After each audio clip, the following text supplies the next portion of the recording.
second.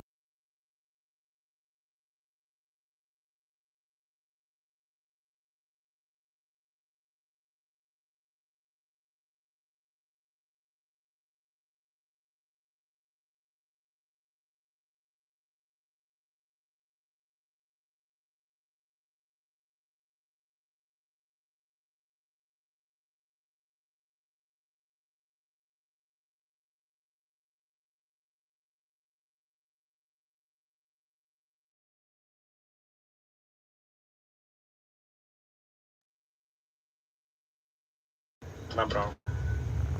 Good morning, you guys. Y'all know I'm stopping to get my breakfast. I didn't make my breakfast again this morning. I do it like I get to make it like once a week.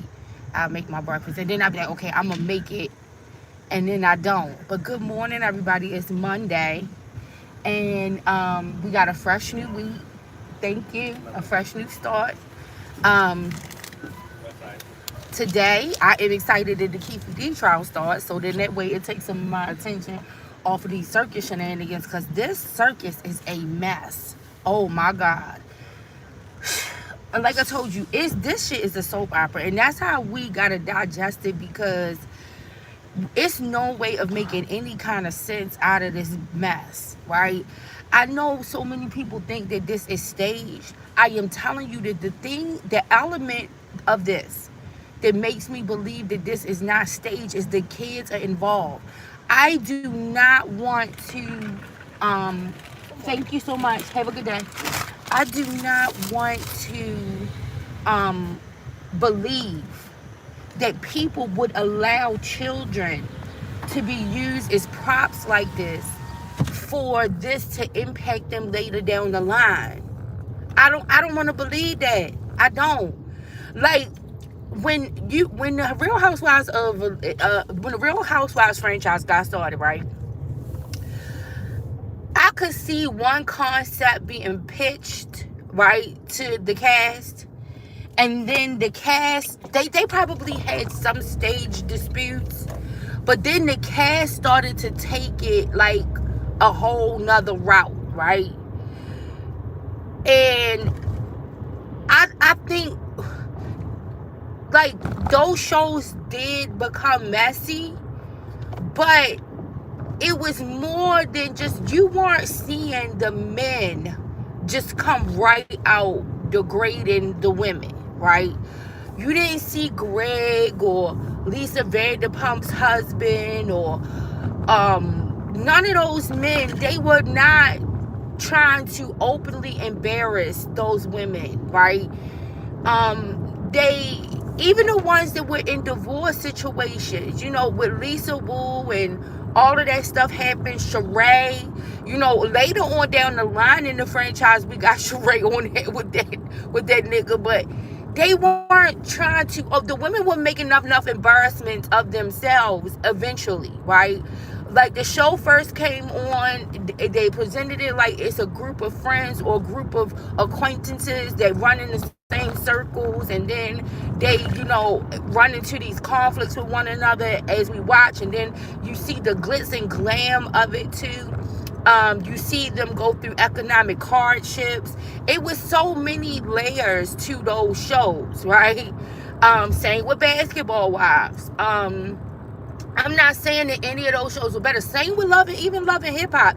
Even though Love and Hip Hop could be considered like like on the verge of what we seeing, right? Because you did start to see that transformation. Um, Love and Hip Hop wasn't this terrible, and there were still people on the cast and cast members who were trying to encourage couples to like get things straightened out and to get their act together and to act right. You had people on the cast who were saying, okay, we don't want to be around this person because we don't want to tolerate this type of behavior, because this type of person is our friend, and we don't want to tolerate this type of behavior. We're not They might be friends with both individuals have fallen out in their relationship, and then they end up separated, but you still saw something in that Love and Hip Hop cast where they did not respect boundaries being crossed. certain boundaries being crossed, and there was some voice of reason, somebody there to speak up, right? What we are watching, it is nobody there to speak up. And like I said, I could believe that this was all staged. The thing that does not make me want to believe that this is staged, because I cannot believe that anybody would want to use their kids as props in these situations. And that's exactly what is happening.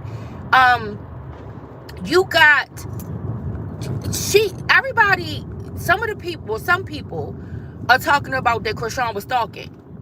That's not stalking. If the nigga went to go be with her before his baby shower, he knew she was coming in town. He's at a Dodgers game with her and the child that he back and forth is like it's mine and isn't mine, depending on what day of the week. And his mama definitely claims Chrisean Jr. is her grandson, regardless of what Blueface is saying. And even in her post yesterday, she says, you talked about, you lied on me saying I talked about your children, but you talked about my grandson, and now his mother is at the door. So why didn't y'all come out and talk to her? This is what this boy's mama is saying to another mother of one of her grandkids. Like, I don't like this. That's the part that's saying to me, I cannot believe that people would do this and use the kids as a storyline. You saw situations where people put their kids on camera, but then it got to a point where the other spouse, once they got tired of filming, or the other partner, once they got tired of filming, they went to go get things put in place to keep their children from being storylines on camera when stuff got rough, right? You see this that happening with Drew right now. You saw Kim Zolciak. Both of those daddies got custody of those kids because, probably because since they can't film with them, and since they make, like, I don't, with Kim's situation, that's another evolving type of situation, but it's too much footage on camera of how this individual is acting that could contribute to how they ended up not with the kids and the dad ended up with the kids. And I'm not saying that there's anything wrong with fathers having custody of the kids. What I'm saying is that the women and the woman and the man were involved in a custody dispute, and the man won the custody dispute. And it is, to me, it's a reason why these women are overwhelmingly on camera conducting themselves in certain manners that could be considered not conducive to the raising of a child, right? And so when I'm looking at, like, all of these different scenarios, I'm like, okay, this is potentially, like, these women could be putting themselves in similar situations, especially how much the people call CPS, right? Especially because of how much they call CPS on these women. That you catch yourself slipping one time on one thing, and that social worker interpret it, and somebody take it to another level, and then there goes your child. The custody of your child, or the custody of your child lays in the wake. Like, that's the part of it that makes me struggle with saying this is just a skit. This is just a show. This is nothing. This is all staged. Who is staging this? Who wants to stage? Who in their right mind wants to stage a baby shower that went like this? I know we speculated before the weekend whether or not he would even show up at the baby shower, right? But this went beyond showing up. Like, I would have rather he did not show up. Honestly. This was the worst. Who wants a memory like this? Who? In their right mind. Like, this is not. And that's why I likened it to, like, I'm telling you, Blueface and his mama is like Jason, Friday the 13th, and Pam, the mama, Pamela Voorhees. They are just like them. They don't care. It's anything for the dollar. And so If the dollars ain't adding up enough in the day, they gonna do something to push it over to make it add up at the end of the day. And this is disgusting. It's ridiculous. And it's something that we just got our eyes glued onto. It's hard to take your eyes off of it. It's just like I said last night. Every time we saw in the movie Friday the 13th, those kids go back to Camp Crystal Lake, right? The question after the first movie, right? The question was, why would they continue to send their kids back to Crystal Lake? Or why would these people want to go back to Camp Crystal Lake knowing that they might encounter Jason, his mama, or some other psycho that might try to take them out of here, and knowing that every single time this happens, it's only one survivor, right? It's only one survivor. Like, because people are thrill seekers, they will take chances with their life and limbs, and they will think they are going to be the lone survivor in the end, that they are going to somehow win the prize. And then they find out that it's trick or treat, and they didn't got tricked. They didn't get no damn treat. Like, this is horrible. I would not, I'm sorry. It is the human being in me. I know this girl then signed up. She put herself in this situation. She probably did things and whatever. I don't want nobody to have no memory like this. I don't want nobody to experience no shit like this. This is a horrible ass mess. People were not taking certain cues, because those who really overwhelmingly like Blueface and just hate Chrisean, they're not looking at what is going on. When Chrisean was saying stuff like, I wish I was his sister versus me being his, in this type of situation with him, this is that, she is giving signals as much as he is. As much as he is, right? He's not getting no 50 views on his own. I don't care what nobody say. That 50 views did not jump up until Chrisean did what she did. She's willing to do it. He got her to do that. That's why you can't, this is why he jumps in and saves any situation from her being potentially picked up by the police. Because this is the thing.